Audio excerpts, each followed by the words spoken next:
ಪ್ರತಿದಿನ ನಾವು ಇಂಪ್ರೂವ್ ಮಾಡ್ಕೊಳ್ಳೇಬೇಕಾದ ಮತ್ತೊಂದು ಅದ್ಭುತವಾದ ವಿಚಾರ ಏನಪ್ಪ ಅಂದರೆ ಸಮಯದ ನಿರ್ವಹಣೆ. ಟೈಮನ್ನು ಸರಿಯಾಗಿ ಬಳಸ್ಕೊಳ್ಳೋದನ್ನು ಕಲಿಬೇಕು. ಸಮಯ ಬಹಳ ಅಂದರೆ ಬಹಳ ಅತ್ಯಮೂಲ್ಯವಾದದ್ದು.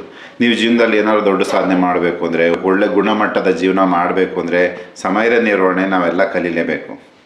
ಸಮಯ ಬಹಳ ಮುಖ್ಯವಾದದ್ದು. ಎಲ್ಲರಿಗೂ ಇರೋದು ಒಂದೇ ಸಮಯ, ಎಲ್ಲರಿಗೂ ಇರೋದು 24 ಗಂಟೆನೇ. ಅದನ್ನು ನಾವು ಹೇಗೆ ಬಳಸ್ಕೊಳ್ತೀವಿ ಅನ್ನೋದು ಬಹಳ ಮುಖ್ಯ ಆಗುತ್ತೆ.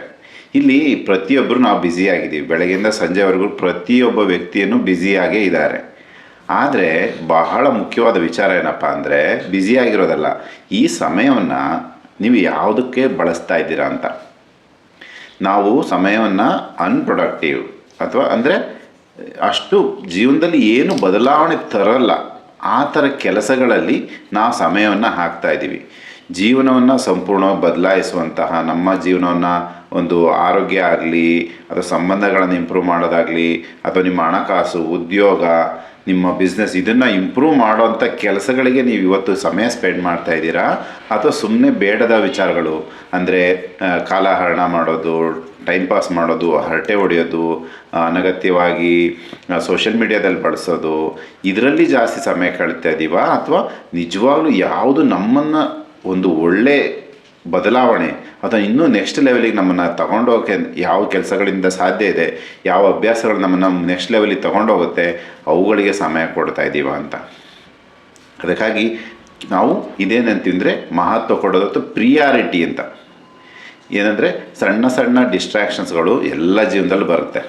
ಡಿಸ್ಟ್ರಾಕ್ಷನ್ಗಳು ಜೀವನ ಪೂರ್ತಿ ಡಿಸ್ಟ್ರಾಕ್ಷನ್ಗಳಿಂದನೇ ತುಂಬಿದೆ. ಹಾಗಾಗಿ ಅವುಗಳು ಈಗ 2 ಕೆಲಸ ಇದೆ. ಯಾರು ನಿಮ್ಮನ್ನ ಹೊರಗಡೆ ಕರೀತಾರೆ, ಹೊರಗಡೆ ಹೋಗಿ ಬರೋಣ, ಸುಮ್ಮನೆ ಸುತ್ತಾಡ್ಕೊಂಬರೋಣ ಅಂತ. ಇಲ್ಲಿ ನಿಮಗೇನೋ ಒಂದು ಇಂಪಾರ್ಟೆಂಟ್ ಕೆಲಸ ಇದೆ, ಯಾವುದನ್ನು ಆಯ್ಕೆ ಮಾಡ್ಕೋತಾ ಇದ್ದೀರಾ ಅಂತ. ನಾವು ಆ ಒಂದು ಮಹತ್ವ ಕೊಡೋದು, ಪ್ರಿಯ ಕೆಲಸಗಳಿಗೆ ಮಹತ್ವ ಕೊಡೋದನ್ನು ಸರಿಯಾಗಿ ಅರ್ಥ ಮಾಡ್ಕೋಬೇಕು. ಯಾರೋ ಬೇಜಾರು ಮಾಡ್ಕೊತಾರೆ, ಯಾರಿಗೋ ಹರ್ಟ್ ಆಗುತ್ತೆ, ಈ ರೀತಿ ಮಾಡಿ ನಾವು ಮಾಡಲೇಬೇಕಾದಂಥ ಕೆಲಸಗಳನ್ನು ಪೋಸ್ಟ್ಪೋನ್ ಮಾಡಿದರೆ ಅಥವಾ ನಾವು ಬೇರೆ ಕೆಲಸಗಳಿಗೆ ಮಹತ್ವ ಕೊಟ್ಟರೆ ನಮ್ಮ ಲೈಫು ಇದ್ದ ಥರನೇ ಇರುತ್ತೆ, ಕೆಳಗಡೆ ಹೋಗ್ತೀವಿ ಇನ್ನೂ ಕೂಡ. ಹಾಗಾಗಿ ದಿನವನ್ನು ಸರಿಯಾಗಿ ಪ್ಲ್ಯಾನ್ ಮಾಡ್ಕೋಬೇಕು. ಪ್ರತಿದಿನ ಸ್ವಲ್ಪ ಸಮಯ ಟೈಮ್ ಕೊಡಿ, ಪ್ಲ್ಯಾನ್ ಮಾಡ್ಕೊಳ್ಳಿ. ಅವಾಗ ಏನಾಗುತ್ತೆ ಅಂದರೆ ನಿಮ್ಮ ಯಾವ ಕೆಲಸಗಳನ್ನು, ಮಹತ್ವದ ಕೆಲಸಗಳೇನಿದೆ ಅವುಗಳನ್ನು ಮಾಡಿ ಮುಗಿಸ್ಬೇಕು. ಮಹತ್ವ ಇಲ್ಲದೇ ಇರೋ ಕೆಲಸಗಳನ್ನು ಸಾಧ್ಯವಾದಷ್ಟು ಅವಾಯ್ಡ್ ಮಾಡಬೇಕು. ಮತ್ತು ಇಲ್ಲಿ ನಮ್ಮ ಸಮಯ ಕಡಿಮೆ ಇದೆ ಮತ್ತು ಎನರ್ಜಿನೂ ಕಮ್ಮಿ ಇದೆ. ನಾನು ಎಲ್ಲ ಕೆಲಸನೂ ಮಾಡ್ತೀನಿ ಅಂತ ಹೋಗೋದು ಬೇಡ. ನಮಗೆ ರೆಸ್ಟ್ ಕೂಡ ತುಂಬ ಇಂಪಾರ್ಟೆಂಟ್ ಆಗುತ್ತೆ. ಸರಿಯಾದ ಪ್ರಮಾಣದ ರೆಸ್ಟ್ ಸಿಗಲಿಲ್ಲ ಅಂದರೆ ಮತ್ತೆ ನಾವು ಸುಸ್ತಾಗ್ತೀವಿ, ನಮಗೆ ಮತ್ತೆ ಆರೋಗ್ಯ ಸಮಸ್ಯೆ ಅಥವಾ ನಮ್ಗೆ ಬೇಕಾದಂಥ ಕೆಲಸಗಳನ್ನೇ ಮಾಡಲಿಕ್ಕೆ ಸಾಧ್ಯ ಆಗೋದಿಲ್ಲ. ಅದಕ್ಕೆ ಮಹತ್ವದ ಕೆಲಸಗಳನ್ನೆಲ್ಲ ಬೇಗ ಮಾಡಿ ಮುಗಿಸ್ಬೇಕು. ಅದು ಬೇಗ ಮಾಡಿ ಮುಗಿಸೋ ಹೆಂಗೆ ಅಂದರೆ, ಇನ್ನೊಂದು ಇಂಪಾರ್ಟೆಂಟ್ ವಿಚಾರ ಇಲ್ಲೇನೆಂದರೆ, ಎಲ್ಲ ಸಾಧಕರು ಬೆಳಗ್ಗೆ 4:15 5 ಗಂಟೆಗೆ ಅಥವಾ 5 ಗಂಟೆಗೆಲ್ಲ ಎದ್ಬಿಡ್ತಾರೆ. ಅದು ಯಾಕೆ ಅಂತಂದರೆ ಅವ್ರು ಬೆಳಗ್ಗೆ ಬೇಗ ಎದ್ದಾಗ ಯಾವುದೇ ರೀತಿ ಡಿಸ್ಟ್ರಾಕ್ಷನ್ಸ್ ಇರಲ್ಲ. ಯಾವ ಒಳ್ಳೆ ಸೀರಿಯಲ್ ಆಗಲಿ, ಸಿನಿಮಾ ಆಗಲಿ, ಫ್ರೆಂಡ್ಸ್ ಆಗಲಿ ಯಾರು ಫೋನ್ ಮಾಡಲ್ಲ, ಏನೂ ಒಳ್ಳೇದು ನಡೀತಾ ಇರಲ್ಲ. ಆವಾಗ ಬೆಳಗಿನ ಜಾವದಲ್ಲಿ ನೀವು ಏನೆಲ್ಲ ಮಾಡ್ಕೋಬೇಕು ಅದನ್ನು ಮಾಡ್ಕೊಂಬಿಡ್ಬೋದು. ನಾವು VRL ಓನರ್ ಇದ್ದಾರಲ್ಲ, ಅವರ ಕತೆ ಕೇಳಿದ್ದೀವಿ, ವಿಜಯ್ ಸಂಕೇಶ್ವರ್ ಅವರು ಪ್ರತಿದಿನ ಬೆಳಗ್ಗೆ 2:30ಗೆ ಹೇಳ್ತಾರೆ. ಯಾಕೆಂದರೆ ಅಲ್ಲಿ ಡಿಸ್ಟ್ರಾಕ್ಷನ್ಸ್ಗಳಿರಲ್ಲ.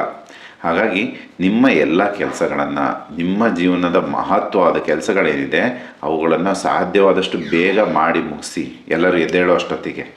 ಆಮೇಲೆ ಎಲ್ಲರೂ ನಿಮ್ಮನ್ನು ಯಾರಾದರೂ ಫೋನ್ ಮಾಡ್ತಿರ್ತಾರೆ, ಯಾರು ಕರೀತಾ ಇರ್ತಾರೆ, ಆ ಥರದ್ದೆಲ್ಲ ನಡೀತಾ ಇರುತ್ತೆ.